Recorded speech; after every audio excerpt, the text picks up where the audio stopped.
Welcome back to another episode of the Bourbon Lens. This is Jake along with Scott, and we are excited to talk to our friends from Blue Run. Mike Montgomery rejoins the Bourbon Lens after his first debut episode on episode 115. We'll catch up a little bit what he's doing. And they have some new faces, and one of them is Shaylyn Gammon. And Shaylyn's joining us for the first time, and we have an innovative experience to go through tonight with her. But first, as always, this episode is brought to you by Manscaped, the best in male grooming. Don't forget to use code BourbonLens at checkout for 20% off your order and free shipping. Father's Day is right around the corner. Do not procrastinate. Go and grab that kit right now, or just buy one item at a time if you need a restock if you're already a Manscaped user. And so just diving in tonight, how is everybody this evening? We're great. It's good to be back. Excellent. Yeah, we love repeat guests here on the Bourbon Lens, so we're glad to have you back. Oh, thanks for having us. And a lot has happened over the last about 14 months? Yeah. Wow. Did we end the pandemic in that time or what? We ended it and then we restarted it, and then we ended it and restarted it again. It's been amazing. It's what is this, like 3.0, 4.0, 7.0? Yeah. Sounds about right. Something's coming, but I deleted all news. It's important for everybody listening, with all this time at home, people should invest in some sort of Manscaped products, don't you think? I agree. My wife really took a liking to the fact that I wasn't like a hairy beast anymore. Just in time for summer. Perk of the pandemic. Yeah, I wanted to make sure my dad bod was looking good. Yeah, dad bod summer. Exactly. Yeah. Who needs hot boy summer or hot girl summer? You need dad bod summer. Yeah. Hashtag, we got a movement going, Scott. Yeah, let's lead that train. So Shaylyn, you're new to Blue Run. Oh, you've been here a while now, actually. So as you're in this startup mode and coming from your big background of all the places you've been, what's it like to move at this really rapid pace with Blue Run and what you're doing now? It's great. It is. It feels similar in some ways, but also different at the same time. Just by means of being a startup, like that just means you're touching more, your hands are in more things. You're exposed to more, and it's exciting. Like Mike knows this about me. I like learning, and I like learning new things. So any aspect of whiskey making that I, didn't know anything about, like I'm all ears. Mm. So it's been full speed ahead, and it's exciting because it does move so quickly. Yeah. Yeah.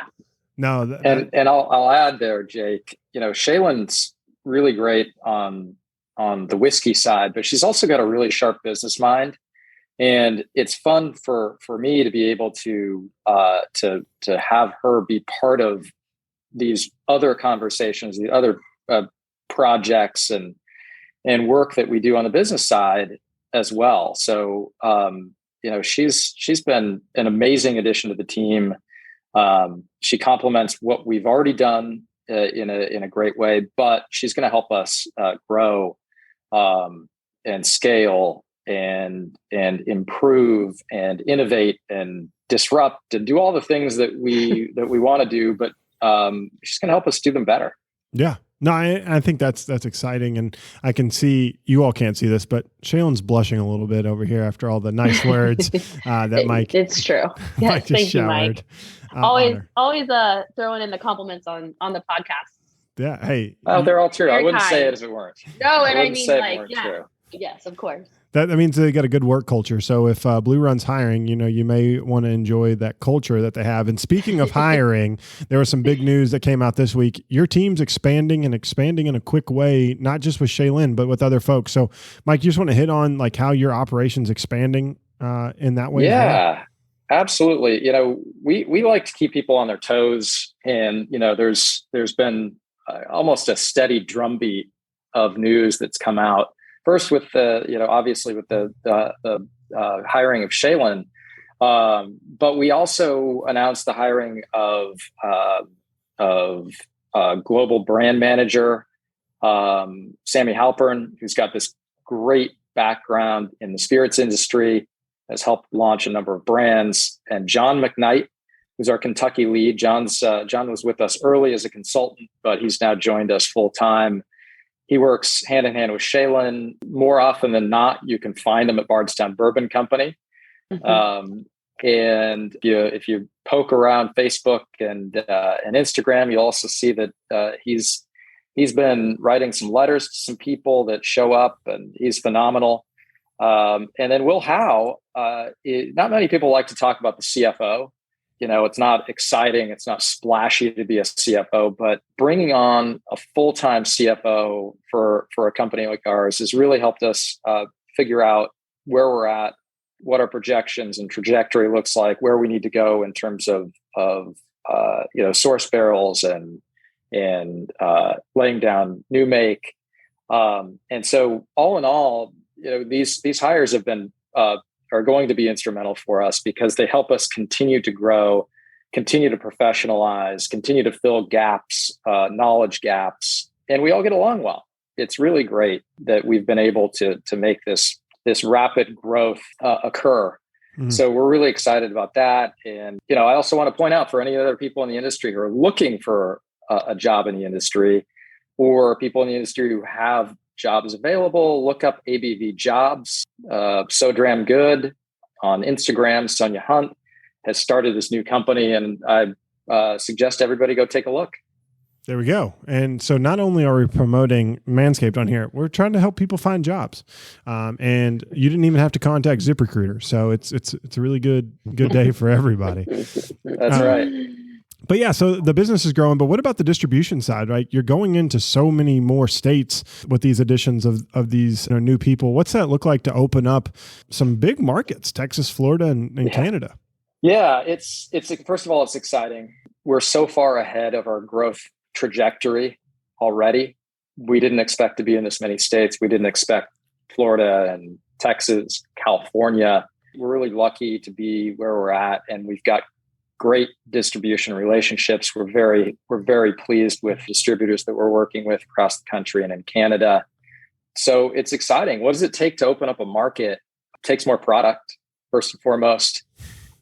We've increased the supply substantially to be able to accommodate moving enough product into a market, into any market, to make more of a splash, right? Mm. You can drop a pebble in the ocean and make a little bit of a ripple, but we're trying to do a little bit more than that.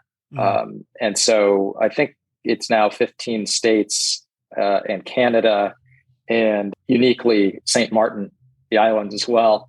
So, if you're looking for bourbon, hit up St. Martin, but I volunteer for that.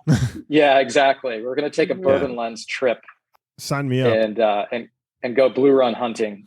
So it's really great. But what does it take? It takes great relationships with distributors. It takes staff time to be able to reach out, to go on market rides with these distributors, to meet the retailers, really to get to know them and integrate into their worlds. No different than we're trying to do with our consumers, mm-hmm. right? We want to be a part of their lives just as they want to be a part of ours. And that carries through to the idea of distribution as well. Mm. Yeah. It's really this is all personal. This is all family. Yeah. Well, and that was the one thing I wanted to ask you specifically. And I'm Shaylyn, I promise I'm going to dive in on the whiskey here momentarily, but listen, no, ask your questions. It's great. I'm learning. Oh, well, that's great. So one of the things I've seen, positioned, and you have a great PR team at Raptor, and Dave is phenomenal, and we get to work with him all the time. But you're positioned in this high-end whiskey category, right? Or luxury whiskey category. And there's been so many more companies come out with that luxury style or luxury idea. How competitive is that getting for you all in this space and for your consumers that are looking and competing for those dollars at those higher end or luxury brands? It's such a great question, Jake.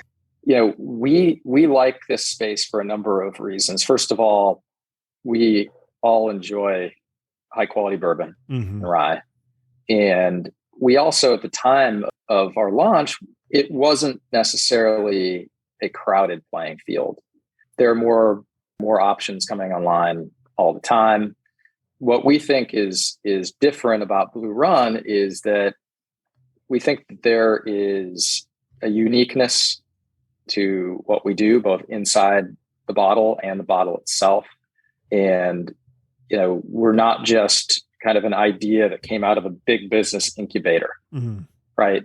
Where, people sat around a room and threw out ideas and said, okay, let's go put a butterfly in a bottle and see if that works. There is authenticity that we believe that we bring to the table that may be lacking from this top shelf at large. And so it's a crowded space, but with the addition of people like Shaylyn, we're going to continue to innovate. We're going to continue to push boundaries and barriers, and we're going to get to different places that I think are very different from your standard large scale 50,000 case releases. We can still be unique. We can still be different. We can still be smaller than small batch. We can continue to surprise people in a way that I think is generally sorely lacking in the industry at the moment. Yeah. No, I think that makes a ton of sense. And I find it very interesting to see this category just ripping up, because whether it's, $100 or $150 or $200, like, we've seen some brands come out and they're like, we want to be ultra premium. And I like the fact that you all are balancing on the lower end of that and the higher end of that too, right? So an entry point consumer can get in, as well as, a more sophisticated, whiskey lover may jump in on that higher end of the spectrum because they appreciate the whiskey that you all have put out in a bottle. That's right. And I think you'll see that with our latest release of Reflection. It is on that lower end of the upper shelf in terms of the top shelf in terms of pricing. We think it's an accessible luxury, and it's got all the flavor that kind of the aficionados like the two of you look for. It's also approachable in terms of the bourbon curious, the person who may be a rum sipper or an añejo tequila drinker. It's got unique qualities that make it interesting to a wider, broader audience. And so, between Reflection and the high rye bourbon, there are, I guess, more price accessible products. And then when you look at the 13.5-year single barrels or the 12 days that we did over the holiday, it gives pretty much everybody who loves bourbon or who's interested in bourbon an entry point. Yeah, I agree. And I think that's what's exciting about this. And I'm really excited to dive into that. Shaylyn, so you're coming on and the Reflection's coming out. Like, how do you get prepared and get that whiskey ready to go into the bottle for consumers to enjoy? Like, what's your role in that, curation of the whiskey to the bottle and out to the consumer? Yeah. If you don't mind, can I add to what Mike has? Because it's such a good point. And I just want to say, coming in from the outside and seeing like this amazing team at their core, they were just like pursuing a dream. And Mike articulated this so well, because they're doing what was authentically like what they, in their mind, what bourbon should be. And I think that's so refreshing instead of it making it so trite and so like, in a box. And when I try to have this same mentality in, like in my innovations, if you're true to yourself and you're not setting out to be a me too, or doing it just because someone else is doing it, like I think that shows to the consumer, and the consumer picks up on that. So I think that's a large reason of why Blue Run's been so successful, is because they're just, without sounding cliche, like, following their heart or following their, what they originally set out to do, without like the crowds or the noise of the industry, what they think it should be. So yeah, I just, wanted to add that, because I think that's something that Blue Run has done so well. And I'm excited to get another reason I'm excited to be a part of the brand. But yeah, to, answer your question about Reflection, I think like more going forward, like there were already certain things in the pipeline that, of course, the team had been working on. And so I'm coming in and I'm just making sure, like, at the end of the day, we have enough inventory, and then what inventory goes into those products, so that we can meet like what we're trying to meet volume wise. Yeah. But yeah, as far as like innovation, I'm sitting here thinking, okay, I've got this allocated to this, and this is what's left over. This is kind of like what I can play with. And, these barrels really stick out as being special. And then that's when you can start to blend. So I hope later this year, early next, to, really get into that more. Right now, it's kind of more making sure things are getting done. But yeah, that's the art part, is like getting in there and choosing, as we'll get to do in a demo here in a minute, and understanding this is what this barrel has to offer, this is what this one has to offer, and like they would go really well together. Mm-hmm. I'm looking forward to getting into that more. She's understating this, though. She's been involved with some of the best bourbons the world has ever seen, right? And so, we want to get to the point where we also offer up the best bourbons the world has ever seen. And, we could take it so far, only so far. And that's when we all realized, hey, we've got to go get an expert on the team, right? It's easy to say we all like bourbon. Does this taste good? Does it not taste good? Right. But there are layers and nuances that even the most discerning palates on our team can't pick up that Shaylyn can. Right. And so if this is really a game of inches, so to speak, then, Shaylyn is the differentiator. It's a real luxury for us to be able to have somebody like Shaylyn on the team this early in our life cycle. Yeah. No, I think that makes a ton of sense. I think that you guys recognizing that so early on, you are an upstart company, and realizing that so early on that you don't get on your heels and then you're behind. And I'm sure you probably already feel like you're behind, because that's just the nature of business. But I remember back, episode 115, when we were talking about a 13-year-old, very special bourbons, and having to transition into less sourced, more contract distilled, more of your own, distillate. Mm-hmm. So I think recognizing that very early on was definitely an asset, and kudos to you guys for recognizing that. Well, thanks for saying that. And it's, it is harder to screw up 13 and 14 year pristine, wonderful bourbon.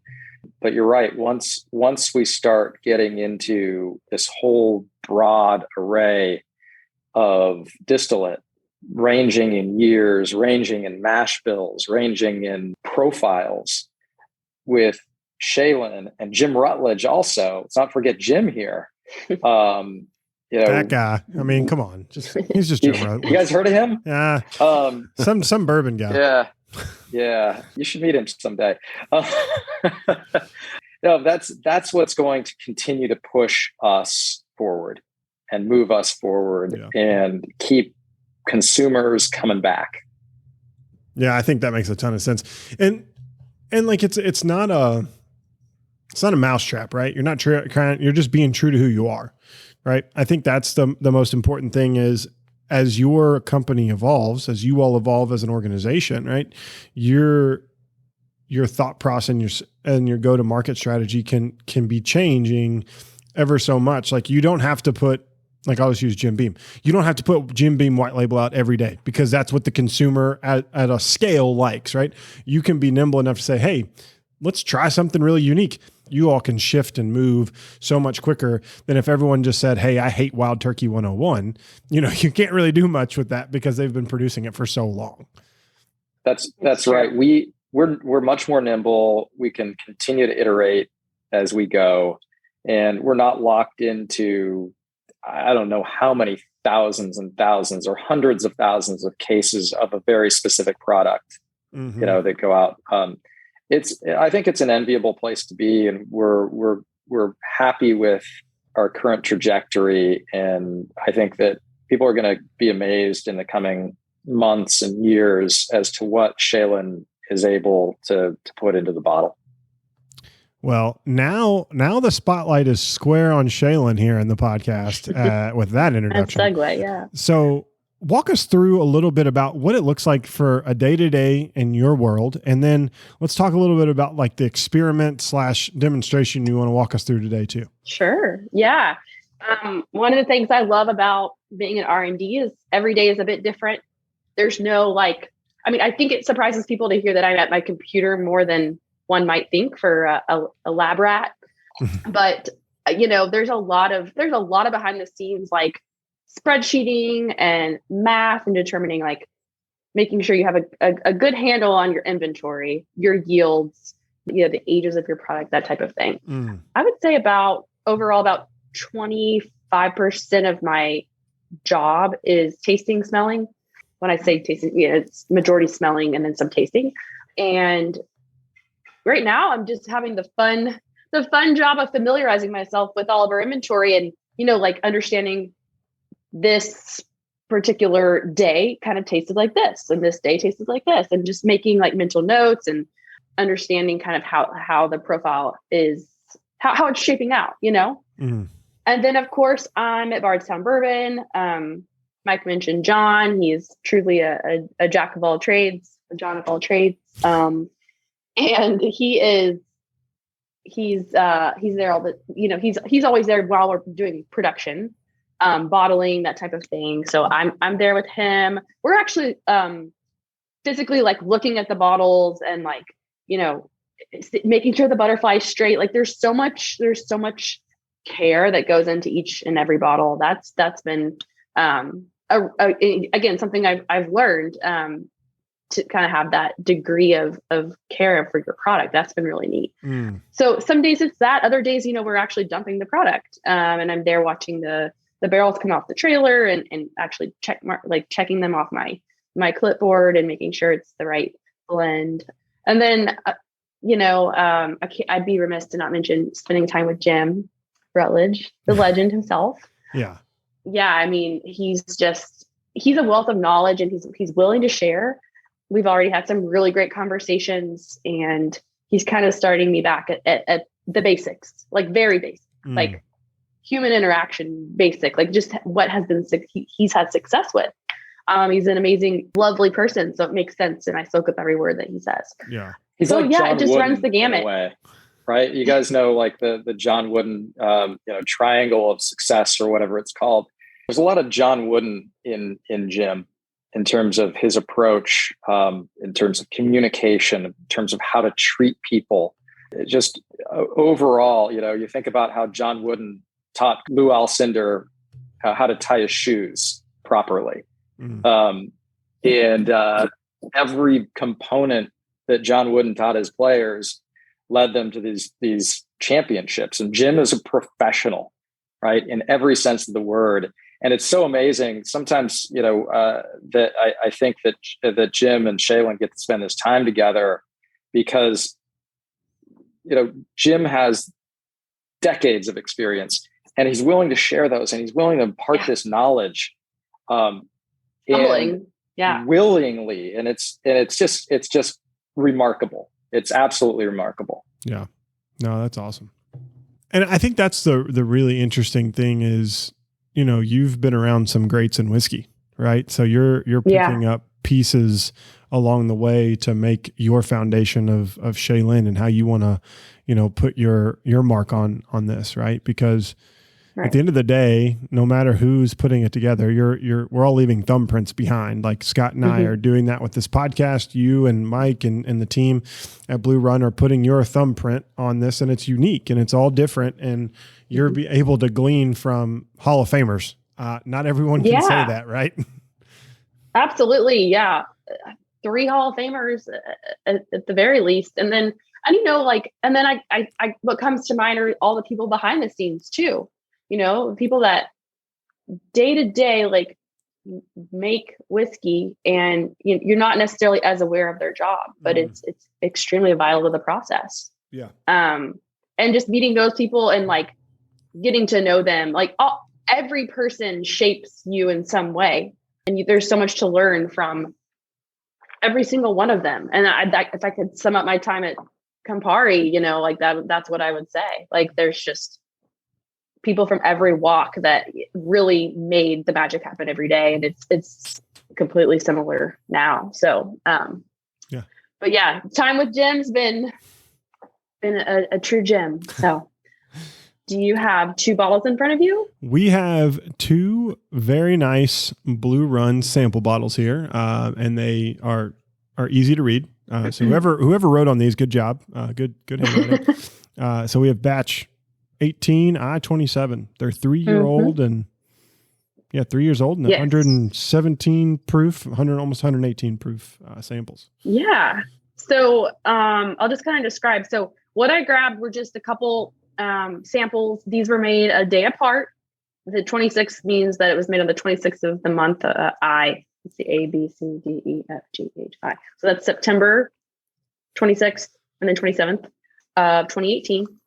And so they're 3 years old. They're not yet old enough that we would want to bottle it. This is actually rye. And so just kind of a little demo. So by all means, they're made a day apart. So they're going to be pretty similar, or they should be, right? But if I were in the lab and I had these 2 in front of me, so I would probably, pour half an ounce or so. And I use cups like this. These are little solo cups, like little 2-ounce solo cups. This is how I learned to taste, and it's how I taste best. But of course, pour it in whatever you have. For reference, that looks like a Dixie cup. Yeah. Jake and Scott usually use red Solo cups for their bourbon drinking, but yeah, I like to fill it all the way to the top of the line and then play Red Solo Cup, the song, and just have a great time. Oh, that's a good song. Yeah. I like just to skip to the proceed to party part. Okay, so we got these both in your hands. That would just kind of, so they're full strength. They're 117 proof, and you go back and forth, and obviously like they're a little strong. So I might go remove them from my nose a few times, go back, kind of let the ethanol that tends to overwhelm your nose kind of dissipate, and then you're able to see what's below it. You're able to see kind of the layers. And I don't have, let's see. I would suggest, like, just because 117 is tough to get the nuances, like we don't have to be too exact here. If I were in the lab, I would actually measure out, dilute to maybe 80 proof or so, but just put like a little bit of water, maybe like 5 milliliters. Scott, does your straw say 5 milliliters on it, as I see you doing this exercise? That's probably. You have a dropper. I'm using a pipette. Love it. Thank you. For some reason, I had it on my podcasting desk. I respect that. And then, like swirl it and give it a minute to sit. Called agitation for those who want to learn the proper terms. Yes, please. Agitate with your right hand. No, kidding. Even if you're left hand dominant, agitate with your right hand only. Yeah, exactly. So when I bring it up to my nose, they're similar, right? At least for me on the 18 I-26, I've got that one kind of first. I'm getting like some juicy notes on the nose, almost like an apple pear. You get the spiciness of the rye, and then you get kind of that toasted grain. And comparatively, like when I go to the next one, it's similar. I get a little less of the like the juicy fruit, and I get a bit more of the barrel char, almost as if, the way that unfiltered bourbon tends to smell. So at this point, I'd go ahead and taste a little bit of both to see if what I'm smelling is similar to what I'm tasting. And I would love to hear just like what you guys are getting on the nose, on the taste. So it's really interesting. I think one is more like orchard fruits and like outdoorsy. So like you're in that orchard. The other one is more tropical fruit. So I think 27 is more tropical fruit. I get a little banana on the nose actually, which is odd for a rye for me in particular. So it's a little more peachy banana type notes. And I think it tastes more tropical as you drink it. The other one I think is just a brighter rye. Like I think it just has Totally. more full flavor. Yeah, bright is the same word I would use. Yeah. Yeah. Mm-hmm. Yeah. I guess 26, the first one. Definitely more fruit forward. Yeah. And the second one, I get a lot more like bready, doughy notes. And I get a lot more rye on the second one. Yeah. And then I added a couple drops of water, and then I get that brighter, like grass, spearmint, those notes that are coming from the rye. Mm-hmm. Yeah, this one's what I call pine sol, like on the taste. Like I love that smell, so like I don't mind drinking it. But like that fresh, just don't drink pine sol. Don't drink pine sol. Don't eat Tide Pods. Don't do any of that stupid things. But like, this is like that's my preferred style of rye. Is that pine sol-y, like bright type of whiskey. Very interesting. Yeah, I love the comments. Mike, do you have anything to add? I like it. Which one? Both? Yeah, I gravitate toward 26. I think a little bit more. I think that I have this right. I think the nose on the 26 sample speaks to me more. Mm-hmm. What's it tell you? Drink me. Buy me. Drink me. Yes. Bottle me. Please bottle me. Let me age one more year. Yeah. It has, to me, it has what I would call a stereotypical Rutledge nose to it. That's what I find. Now, are these Kentucky style ryes? I mean, do they have corn in them? Is that what you're asking? Yeah. Yeah. It's not a 95.5, if that's what you're wondering.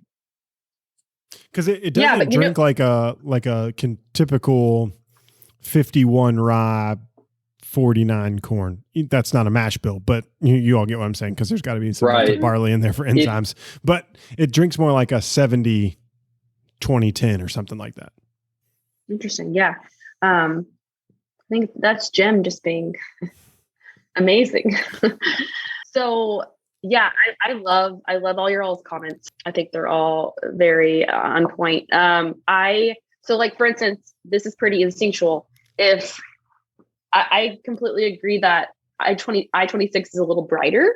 It's got a little more to offer. So I-27 falls a little flat, right? Like it's a little bit one-dimensional. So if I were blending, I would pretty simply do like I would do like a 70-30, with 70% coming from the I-26 and 30% coming from the I-27, just because the notes, those brighter notes are going to be covered up more easily. The 27, those char notes will tend to dominate. So like, that's just something I would do kind of off the cuff, and start there. And then just like, give it some time, understand, do I need go a little heavier in the 26 or lower it a bit? But I mean, I guess that's pretty self-explanatory. That's what blending is, but that's basically my process. And of course, even more ideally, I would have more days set up here and kind of do that with each respective day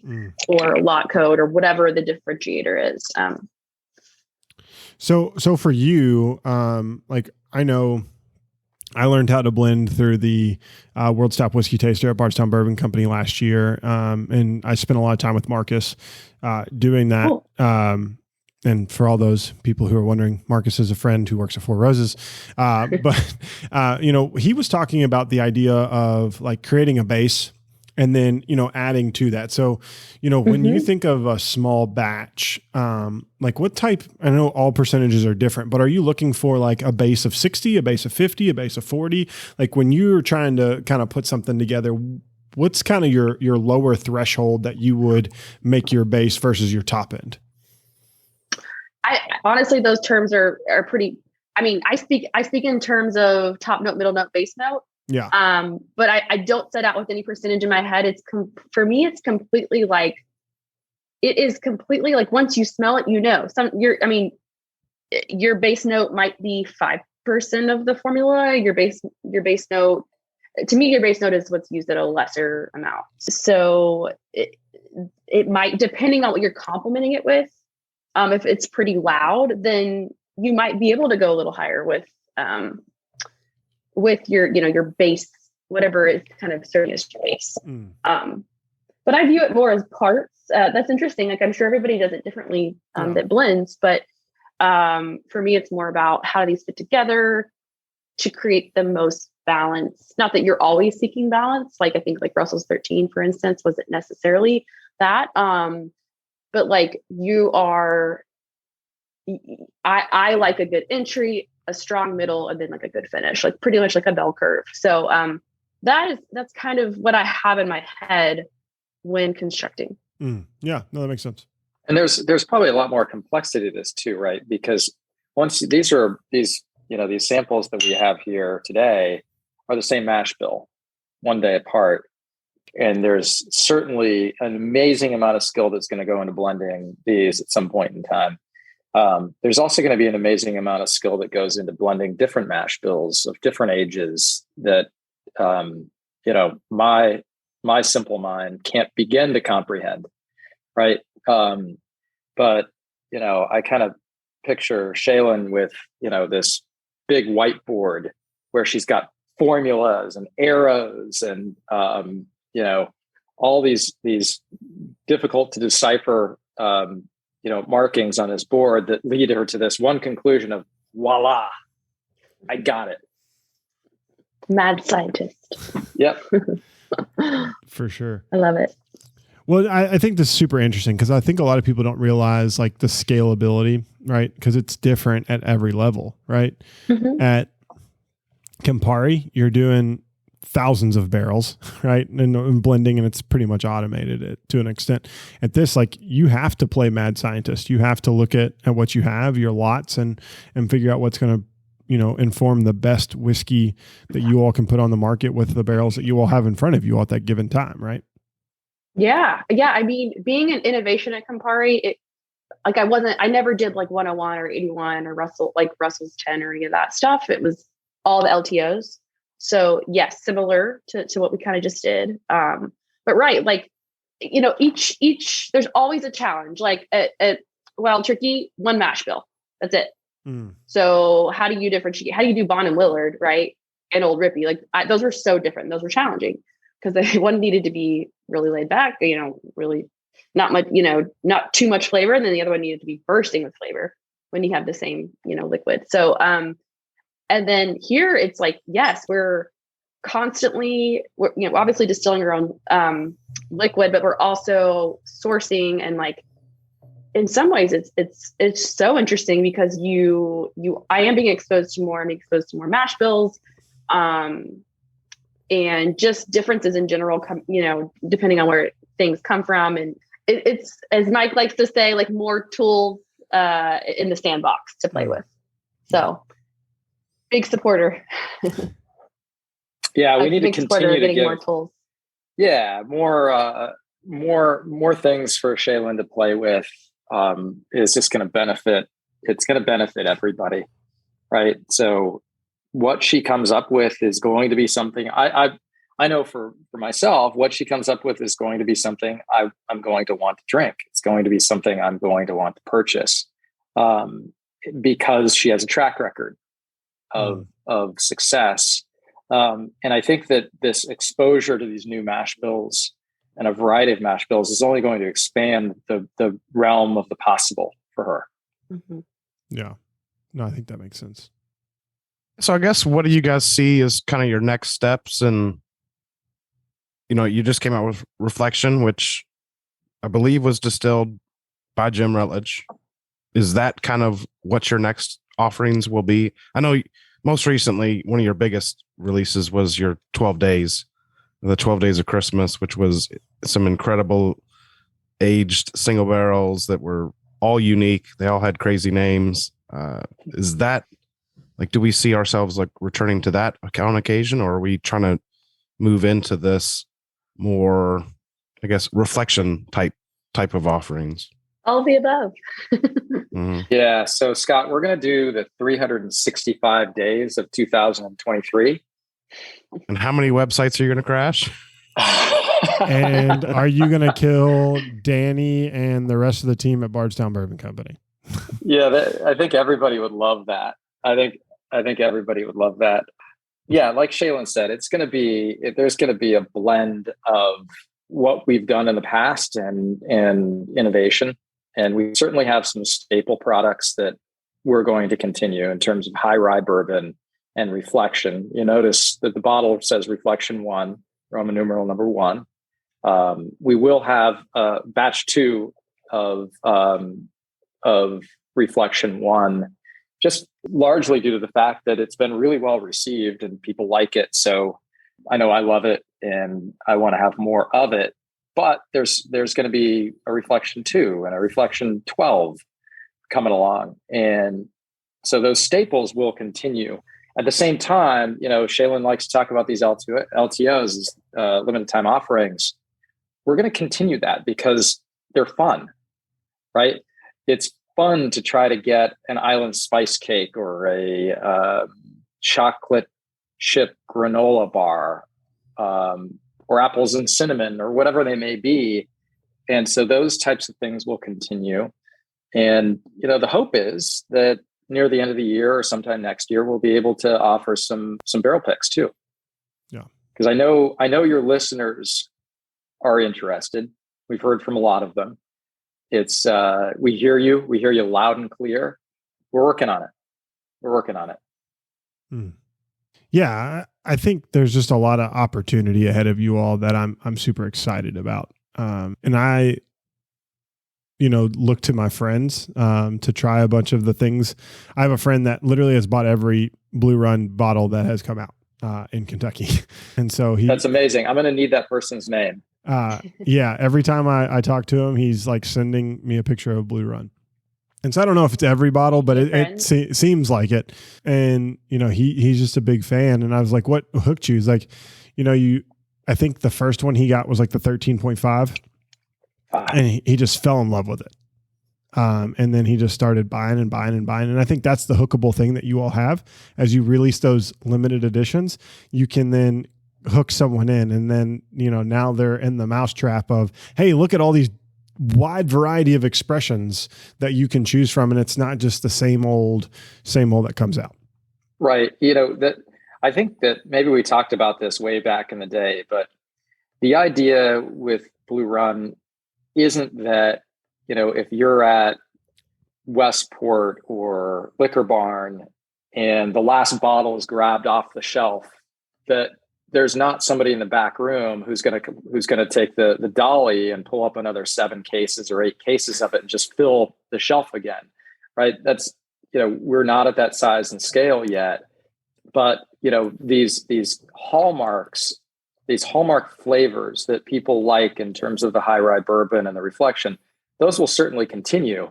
But then we have this ability to really kind of, I was going to say play in the margins, but it's more so expand that base of expressions, like Jake was saying, in order to give people more options, more opportunity, more nuance. And so that's like, I'm excited about all of it personally. I think it's going to be fun for, these staples to continue to come out and people to mark their calendars by them and know when they're coming and prepare for them.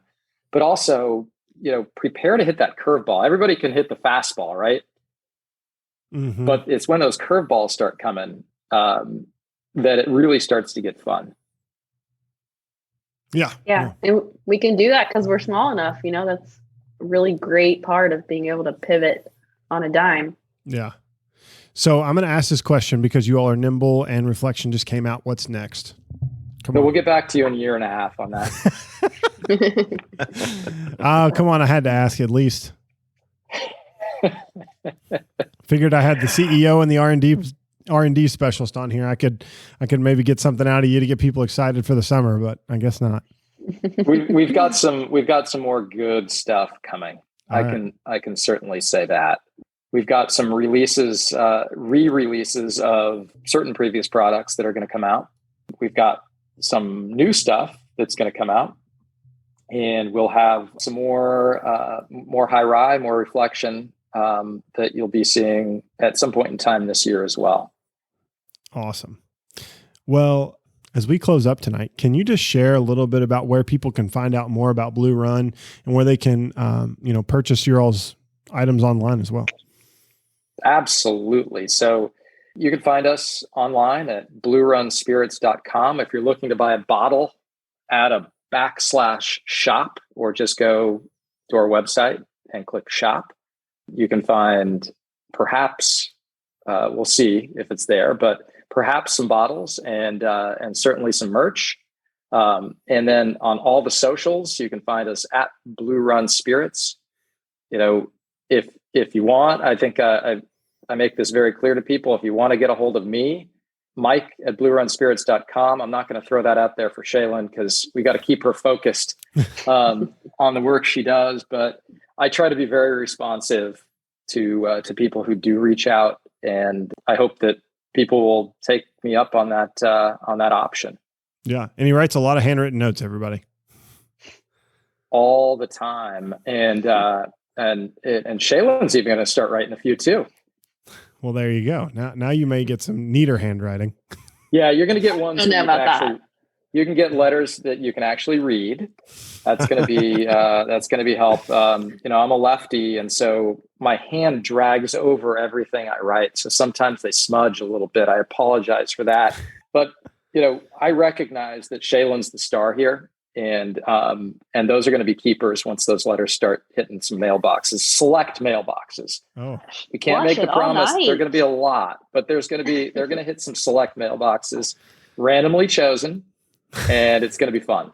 So Shaylyn, you just got your bonus today by all the praise Mike gave you on the podcast. Truly, I'm set for yes. That'll last you at least a week. There's more in the well, so don't think that's the end of it. Well, thank you. Oh man, that's awesome. Well, we really appreciate you all joining tonight, and just the behind the scenes look of what may be in the blending experience for Shaylyn and the team as you all come up on your all's next whiskey releases here in the next several months.